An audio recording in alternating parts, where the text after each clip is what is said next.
الحمد لله نحمده ونستعينه ونستغفره ونؤمن به ونتوكل عليه ونعوذ بالله من شرور أنفسنا ومن سيئات أعمالنا من يهده الله فلا مضل له ومن يضلله فلا هادي له وأشهد أن لا إله إلا الله وحده لا شريك له وأشهد أن محمدا عبده ورسوله أما بعد فإن خير الحديث كتاب الله وخير الهدي هدي محمد صلى الله عليه وسلم وشر الأمور محدثاتها وكل محدثة بدعة وكل بدعة ضلالة وكل ضلالة في النار. أعوذ بالله السميع العليم من الشيطان الرجيم. بسم الله الرحمن الرحيم. إنا أعطيناك الكوثر فصل لربك وانحر إن شأنئك هو الأبتر. محترم حاضرین گرامی، میرے دینی اور ملی بھائیوں، نوجوان ساتھیوں، میری ماں اور بہنوں، اللہ تبارک تعالیٰ کے لیے، اللہ تبارک تعالیٰ کی نعمتوں کے اظہار کے لیے ہم آج یہاں جمع ہوئے ہیں. ہماری عید یہ انسانی تاریخ کی سب سے حسین عید ہے، سب سے خوبصورت عید ہے. اللہ تبارک تعالیٰ نے ہمیں یہ تحفہ عطا فرمایا ہے. ہم بے روح عیدیں مناتے آئے ہیں، ہم مردہ عیدیں مناتے آئے ہیں.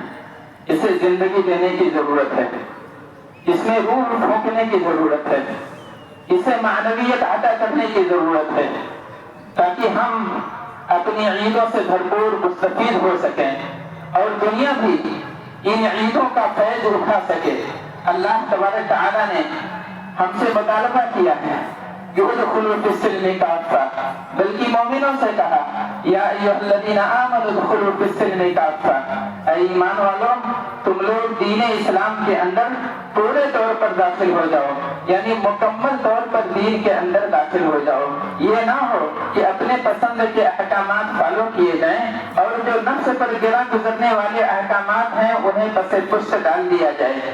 اللہ تبارک تعالیٰ نے جتنے احکامات ہمیں دیے ہیں، اللہ نے ہمیں اجازت دی ہے، اللہ تبارک تعالیٰ نے ہمیں یہ رخصت دی ہے کہ جتنے بھی جائز صورتیں ہو سکتی ہیں بھرپور ہم اس کی خوشی کا اظہار کریں گے اور سب زیادہ سے زیادہ اس سے فائدہ اٹھانے کی کوشش کریں گے. لیکن ہم خوشیاں تو منا لیتے ہیں، کپڑے تو نئے پہن لیتے ہیں، لیکن اور بھی مطالبات ہم سے ہیں. اللہ تبارک تعالیٰ نے دلوں کے ملانے کی بھی بات کی ہے.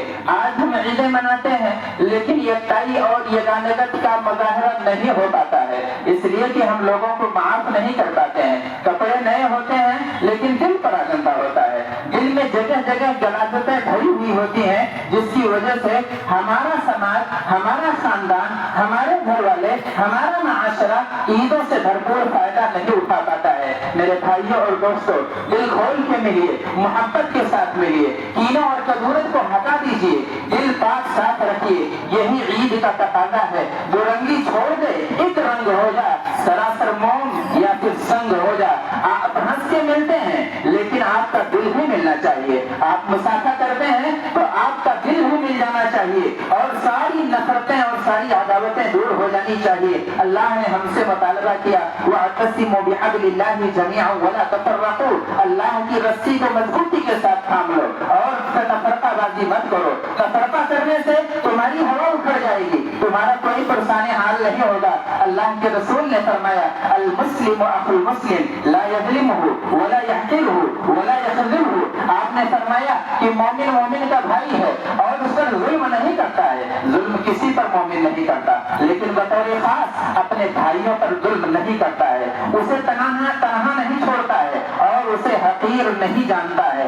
رسول اللہ صلی اللہ علیہ وسلم کے یہ احکامات ہیں، ہمارے لیے ہیں، ہمیں ان پر عمل کرنا چاہیے تھا. ایک دوسرا تقاضا یہ بھی ہے کہ ہم متقی ہو جائیں، اللہ تبارک تعالیٰ کا خوف دلوں میں بسا دیں.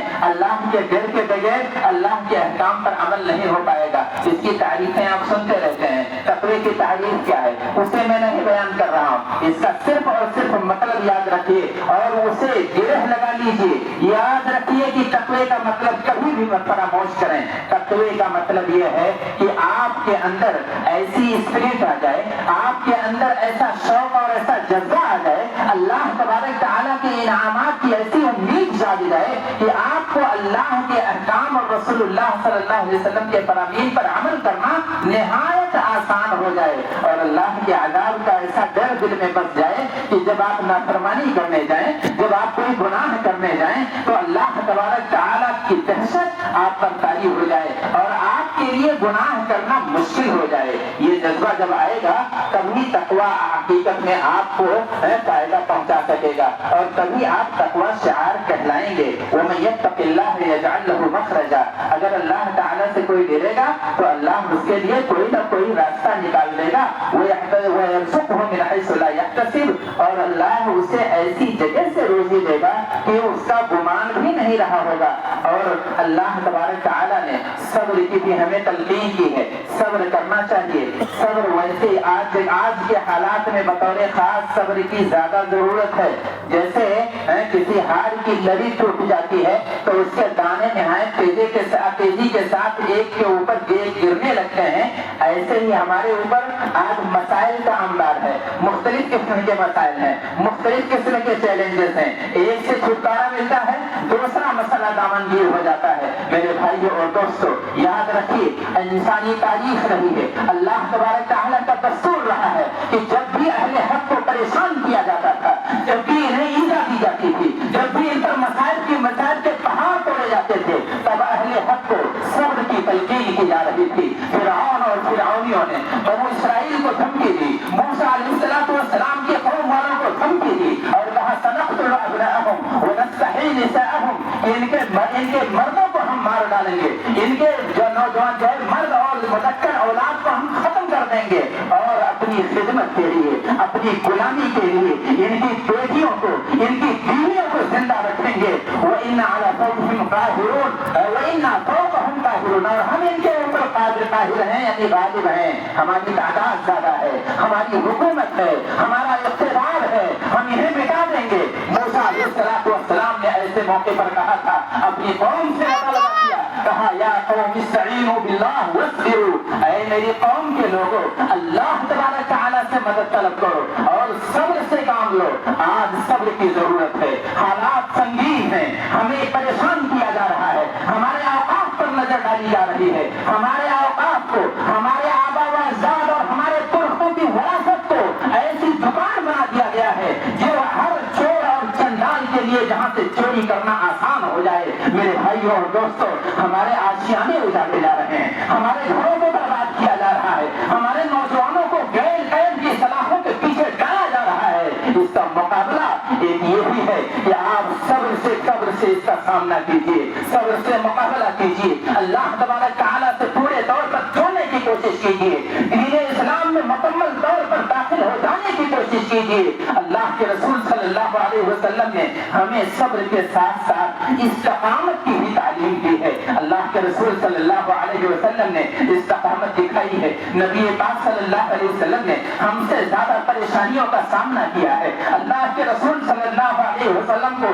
بہت ہی سزائیں دی گئی۔ نبی پاک صلی اللہ علیہ وسلم کے بارے میں سیرت کے بعد سے آپ کو بتایا جاتا ہے، آپ کو سمجھایا جاتا ہے کہ ایک موقع پر بہت سی کوششیں ہوئی ہیں، مکے کے لیڈران آئے ہوئے ہیں، مکے کے پیسے والے آئے ہوئے ہیں، ابو طالب کے پاس اکٹھا ہیں اور آخری مطالبہ کر رہے ہیں، آنکھوں میں آنکھیں ڈال کے بات کر کے گئے ہیں، دھمکیاں دے کر گئے ہیں۔ یہ مرعوب ہو جاتے ہیں، اپنے بھتیجے کو بلاتے ہیں، رسول اللہ صلی اللہ علیہ وسلم تشریف لاتے ہیں اور ان سے یہ مطالبہ کرتے ہیں، کہتے ہیں بھتیجے اپنے باپ کے اوپر اس کی طاقت سے زیادہ بوجھ مت ڈالو، مکے کے فلاں لوگ بھی آئے تھے، ایسی ایسی باتیں کر کے گئے ہیں، تمہارے باپ کی آنکھوں میں ڈال کے باتیں کر کے گئے ہیں، جن کی استطاعت نہیں تھی کہ تمہارے باپ کی آنکھوں میں آنکھیں ملا سکے، وہ تو ہے وہ ہم اسے دھمکی دے کر گئے ہیں۔ اللہ کے رسول صلی اللہ علیہ وسلم سمجھ گئے کہ آخری سہارا بھی چھوٹنے والا ہے، انسان تھے، آپ کا دل بھر آیا ہے، آنکھیں ڈبڈبا گئی ہیں، لیکن رسول اللہ صلی اللہ علیہ وسلم کے دل میں رفتاری نہیں ہوا۔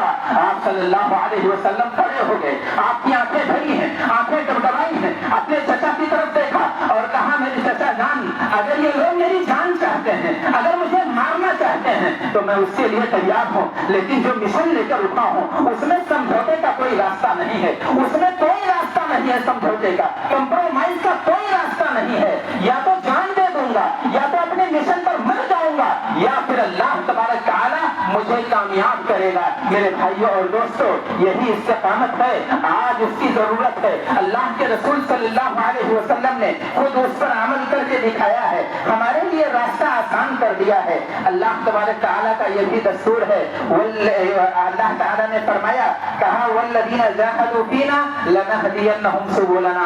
صرف ایمان سے جنت نہیں ملے گی، صرف لا الہ الا اللہ کہہ دینے سے پریشانیاں دور نہیں ہوں گی، بلکہ ہمیں کوشش کرنی پڑے گی، ہمیں محنت کرنی پڑے گی۔ جو محنت کرتے ہیں اللہ کا دستور ہے، انہیں کو اللہ اپنا راستہ دکھاتا ہے۔ یہاں سبلنا کہا گیا ہے، یعنی ہمارے راستے، سبیل کی جمع سبل ہے، خیر کا ایک راستہ نہیں ہے، بھلائی کا ایک راستہ نہیں ہے، کامیابی کے ایک راستے نہیں ہیں، بلکہ اس کے راستے انیک ہیں، مختلف راستے ہیں۔ اگر ایک جگہ آپ محنت کر رہے ہیں، کامیابی نہیں دکھائی دے رہی ہے، دوسرے دروازے پہ دستک دیجیے۔ ایک میدان میں آپ محنت کر رہے ہیں، کامیابی بظاہر نہیں دکھائی دے رہی ہے، تیسرے دروازے پہ دستک دیجیے، تیسرے میدان میں جا کے محنت کیجیے۔ ہمارے سامنے اقتصادی میدان بھی کھلا ہوا ہے، ہمارے سامنے تجارتی میدان ہے، ہمارے سامنے تعلیمی میدان ہے، ہمارے سامنے تربیتی میدان ہے، ہمارے سامنے سیاسی میدان ہے۔ ہر میدان میں محنت کیجیے، اصول اور ضابطے کے دائرے میں رہتے ہوئے اپنی پوری توانائی صرف کیجیے۔ اللہ تبارک تعالیٰ ہمارے لیے راستہ پیدا کرے گا، اللہ تبارک تعالیٰ ہماری ہدایت فرمائے گا، اللہ تبارک تعالیٰ ہماری بھلائی کے ہر راستے کھول دے گا۔ اور میرے بھائیوں اور دوستوں، اگر آپ ملت کے حالات پہ غور کریں گے تو ہم نہ اقتصادی میدان میں کہیں نظر آتے ہیں، نہ تعلیمی میدان میں دور دور تک ہم کہیں دکھائی دیتے ہیں، نہ سیاسی میدان میں ہمارا کوئی وزن نظر آتا ہے۔ آخر کہاں چلے گئے؟ آخر کہاں گئے یہ شفق قوم کے سپوت؟ کہاں غائب ہو گئے؟ یہ بھیڑ گئی کہاں ہے؟ یہ بھیڑ ہے لیکن ہوٹلوں میں ہے، یہ بھیڑ ہے لیکن عیش قدوں میں ہے، یہ بھیڑ ہے عشرت کے مقامات پر ہے، یہ بھیڑ ہے غفلت کے بستروں پر ہے۔ آج اسے ترک کرنے کی ضرورت ہے۔ اپنے صحیح راہ پہ آئیے، صحیح راستے پہ لگ جائیے، قدم دھیرے دھیرے بڑھائیے لیکن صحیح منزل کی طرف قدم بڑھائیے۔ اسی میں اللہ تبارک تعالیٰ نے ہمارے لیے سعادت رکھی ہے، اسی میں ہمارے لیے بھلائی رکھی ہے۔ اللہ کے رسول صلی اللہ علیہ وسلم متابعت کے لیے، اتباع کے لیے بھیجے گئے تھے، وہ جذبہ بھی ہمارا مرتا جا رہا ہے۔ وما آتاکم الرسول فخذوه وما نهاکم عنه فانتهوا۔ اللہ کے رسول جو ہیں اسے بڑھ کر لے لو، اور جس سے روکیں اس سے پورے طور پر رک جاؤ۔ کیا رک گئی ہے امت؟ کیا لوگ رک گئے ہیں؟ آج یہاں فرزندان اسلام موجود ہیں، ہماری مائیں اور بہنیں بھی موجود ہیں، لیکن اندازہ کیجیے کہ امت کے کتنی فیصد عورتیں آج بھی بستروں پر سو رہی ہیں، آج بھی ان کے خراٹے جاری ہیں۔ اللہ سے لو لگانے کی ضرورت تھی، اللہ سے التجا کرنے کی ضرورت تھی، قوم کے تمام افراد کو اللہ تبارک تعالیٰ کے سامنے آہوازاری کرنے کی ضرورت تھی، مشکل حالات میں اللہ تبارک تعالیٰ کے سامنے ہاتھ اٹھانے کی ضرورت تھی، لیکن لوگ بٹے ہوئے ہیں، لوگ منتشر ہیں۔ رسول اللہ صلی اللہ علیہ وسلم کی اطاعت کا جذبہ کہاں ہے؟ اللہ کے رسول صلی اللہ علیہ وسلم کی فرما برداری کا جذبہ کہاں ہے؟ صحابہ کرام ایسے کامیاب نہیں ہوئے تھے، بہت مثالیں ہیں، صرف ایک مثال لیتا ہوں۔ ابن عمر رضی اللہ عنہما یہ کہتے ہیں، اللہ کے رسول صلی اللہ علیہ وسلم نے ایک مرتبہ مسجد نبوی میں آپ تشریف فرما ہیں۔ آپ جانتے ہیں کہ اللہ کے رسول صلی اللہ علیہ وسلم کے زمانے میں ہماری ماؤں اور بہنوں کے لیے بھی عبادت کے لیے، نماز کے لیے مسجد کے دروازے کھلے رہتے تھے۔ خواتین آتی تھیں، مختلف دروازوں سے داخل ہوتی تھیں اور مختلف دروازوں سے نکلتی تھیں۔ آپ صلی اللہ علیہ وسلم بیٹھے ہوئے ہیں، اپنے صحابہ کرام کو مخاطب کیا اور کہا، میری یہ خواہش ہے کہ فلاں دروازہ عورتوں کے لیے خاص کر دیا جائے تو زیادہ بہتر ہے۔ اسی دروازے سے عورتیں آئیں گی اور اسی دروازے سے نماز پڑھ کے چلی جائیں گی، پردے کا اہتمام رہے گا۔ ابن عمر رضی اللہ عنہما ان کی حالت یہ ہو گئی کہ اللہ کے رسول صلی اللہ علیہ وسلم کے بعد ایک لمبی زندگی انہوں نے پائی۔ کہتے ہیں کبھی بھی اس دروازے سے نہ داخل ہوئے اور نہ اس دروازے سے کبھی نکلے۔ یہ صحابی ہیں، آپ صلی اللہ علیہ وسلم نے دیکھا کہ ان کے انگلیوں میں سونے کی انگوٹھی ہے، آپ خفا ہو جاتے ہیں، آپ کی تعلیم کے خلاف عمل تھا، آپ انگوٹھی نکالتے ہیں اور پھینک دیتے ہیں۔ میسج پہنچ گیا تھا، صحابہ کرام نے کہا اب تو اٹھا لو، پہنو نہیں لیکن اسے بیچ کے اس کے فائدہ اٹھا لو۔ لیکن صحابی کہتے ہیں میں کیسے اس چیز کو ہاتھ لگاؤں گا جسے میرے نبی صلی اللہ علیہ وسلم سے نکال کے پھینک دیا ہے۔ میرے بھائی اور دوستو، آج ہم ہاتھ لگاتے ہیں، آج رسول اللہ صلی اللہ علیہ وسلم کے احکامات کی خلاف ورزیاں ہو رہی ہیں۔ نبی پاک صلی اللہ علیہ وسلم کے احکام کے آگے ہماری کچھ اگر جاتی ہے اللہ کے رسول صلی اللہ علیہ وسلم کی سنت بچڑ جاتی ہے. یہ جذبہ ہمارا مر چکا ہے. ضرورت اس بات کی ہے کہ آج ہم عہد کریں کہ رسول اللہ صلی اللہ علیہ وسلم کا کما حقہ آپ کی اطاعت کریں گے, آپ کی فرما برداری کریں گے. اس پر بھی بات کرنے کی ضرورت ہے کہ ہمارے سماجی تانے بانے بھی روز بروز تیزی کے ساتھ بکھرتے جا رہے ہیں. ہمارے سماجی اور معاشرتی جو بنیادیں تھیں وہ اکھڑتی جا رہی ہیں. آج ہمارے گھروں میں اختلافات ہیں, ہمارے بچوں کی تربیت نہیں ہو پا رہی ہے, ہمارے گھروں میں طلاق کے نہ جانے کتنے ایسے واقعات ہیں.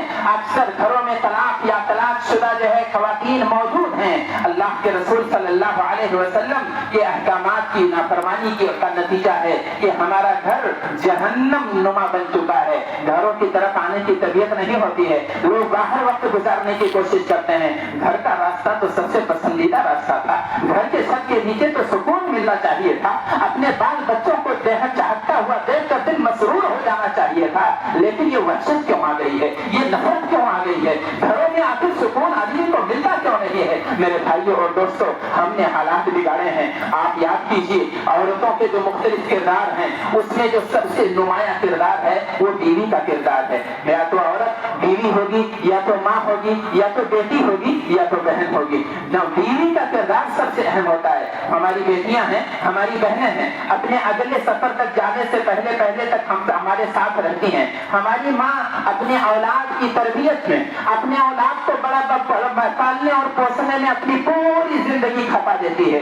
ہمارے آخری سانس تک جو رہنے والی ذات ہے وہ ہماری بیویاں ہیں. انہوں نے عہد کر رکھا ہے حیات آپ کا ساتھ دیں گی. لیکن آج دیکھیے, آپ رسائل اٹھا کے دیکھیے, عام لوگوں سے گفتگو کر کے دیکھیے, سب سے زیادہ اگر کسی پر لطیفہ بنا ہے تو وہ بیویاں ہیں. سب سے زیادہ اگر کسی کا مذاق اڑایا جا رہا ہے تو یہ بیویاں ہیں. کیا اس لیے کہ انہوں نے آپ کے ساتھ زندگی بھر رہنے کا عہد کیا ہے؟ کیا اس لیے کہ جب آپ کی بوڑھی کھانسی سے لوگوں کو نفرت ہو جاتی ہے تب آپ کی بیوی اسی کھانسی سے محبت کرتی ہے؟ جب سارے لوگ آپ کو چھوڑ دیتے ہیں تب یہ آپ کو اپنانے کے لیے تیار رہتی ہے. لیکن اللہ کے رسول صلی اللہ علیہ وسلم کی سنت کی بھی یاد دہانی کراؤں. اللہ کے رسول صلی اللہ علیہ وسلم نے اسی وجہ سے کہا تھا, اس کیریکٹر کی رسوائی اور ذلت کی وجہ سے کہا تھا کہ خیرکم خیرکم لأہلہ وانا خیرکم لأہلی.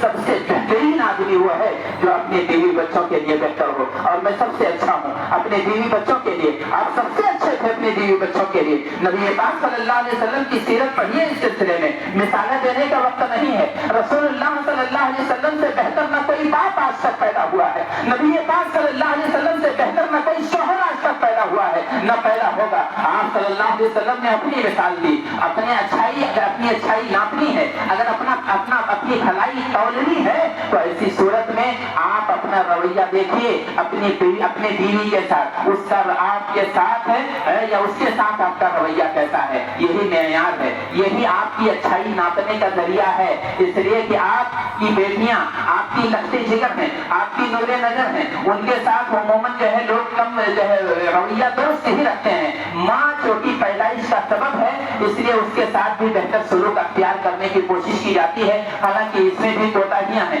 لیکن بیوی کے ساتھ زیادتیاں ہو رہی ہیں. اسے سدھارنے کی ضرورت ہے, اسے سنوارنے کی ضرورت ہے. اور ہماری مائیں اور بہنیں بھی اپنے حقوق یاد رکھیں جو ان کے گھروں کے تعلق سے, اپنی اولاد کے تعلق سے, اپنے شوہر کے تعلق سے, اپنے بال بچوں کے تعلق سے اسے نبھانے کی ضرورت ہے. آج ایسی خواتین کم دکھائی دیتی ہیں. تو کیا واقعی میں اپنا زمانہ ساتھ لے کر کھو گئی ہیں, وہ کسی قبر میں ساری کی ساری سو گئی ہیں؟ وہ ایسی مائیں کیوں نہیں دکھائی دیتی ہیں جو مسکرا کر پریشانی کی حالت میں بھی اپنے شوہر کو دلاسا دیں, جو اپنی جھوپڑ پٹی کے اندر بھی اپنے بچوں کو چہکنا سکھا دیں اور اپنے شوہر کے اوپر کا پریشر ختم کر دیں. اپنے شوہر سے مطالبہ کریں کہ جا رہے ہو مال کمانے لیکن حرام مال نہیں لانا. ہم بھوک تو برداشت کر لیں گے, ہم فاقہ کشی برداشت کر لیں گے, لیکن حرام لقمہ برداشت نہیں ہم سے ہو پائے گا. اگر یہ بات کہی جاتی ہے, اگر اتنا سپورٹ دیا جاتا ہے تو شوہر کے بگڑنے کا امکان کم ہوتا ہے. اور امید یہی ہوتی ہے کہ وہ حلال روزی کما کر لائے گا. کردار سب کا ہے, فرائض سب کے ہیں, صرف اپنے حقوق یاد نہ رکھے جائیں بلکہ اپنے فرائض بھی یاد رکھے جائیں اور انہیں ادا کرنے کی کوشش کی جائے. اللہ کے رسول صلی اللہ علیہ وسلم نے فرمایا, المرأة اذا صلت خمسها وصامت شهرها وحسنت فرجها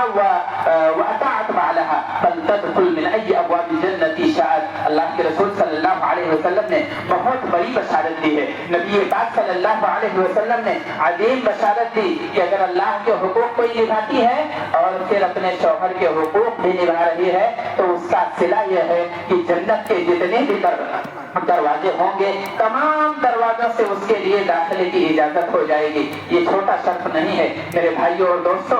یاد رکھیے یہاں اللہ نے اپنے حقوق کے ساتھ لوگوں کے حقوق کا بھی مطالبہ کیا ہے. پارسا وہی ہے, متقی وہی ہے, بہتر انسان وہی ہے جو اللہ کا حق بھی نبھانا جانتا ہو اور رسول اللہ صلی اللہ علیہ وسلم کے حق کو بھی ادا کر رہا ہو. اللہ تبارک تعالیٰ سے دعا ہے کہ اللہ تبارک تعالیٰ ہمیں دین اسلام پر مکمل طور پر گامزن کر دے. مولا کریم آج یہ عظیم مجمع تجھ سے سوال کر رہا ہے.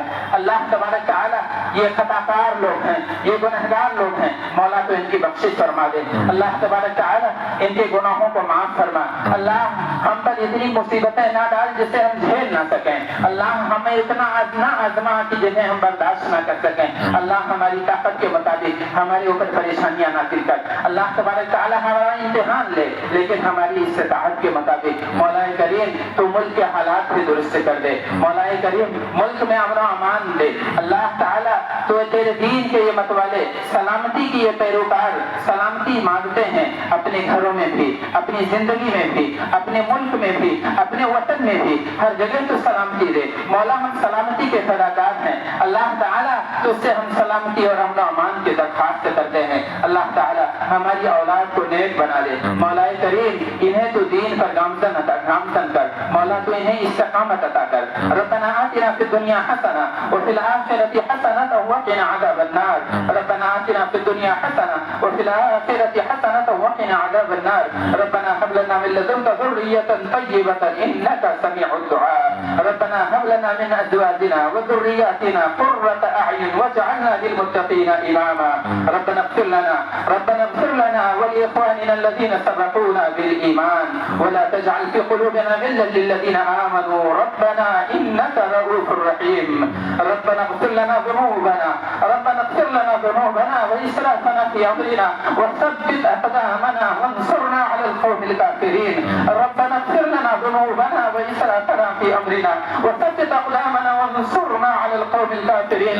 ربنا ظلمنا أنفسنا وإن لم تغفر لنا وترحمنا لنكونن من الخاسرين. اللهم إنا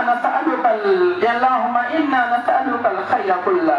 اللهم إنا نسألك الخير كله ونعوذ بك من الشر كله. اللهم إنا نسألك الجنة.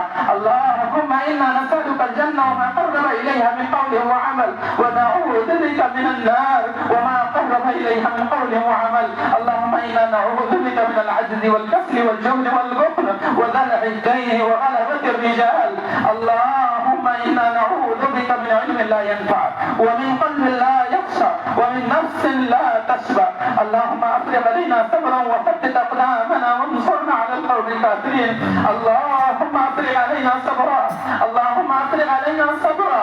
اللهم أفرغ علينا صبرا وثبت أقدامنا وانصرنا على القوم الكافرين.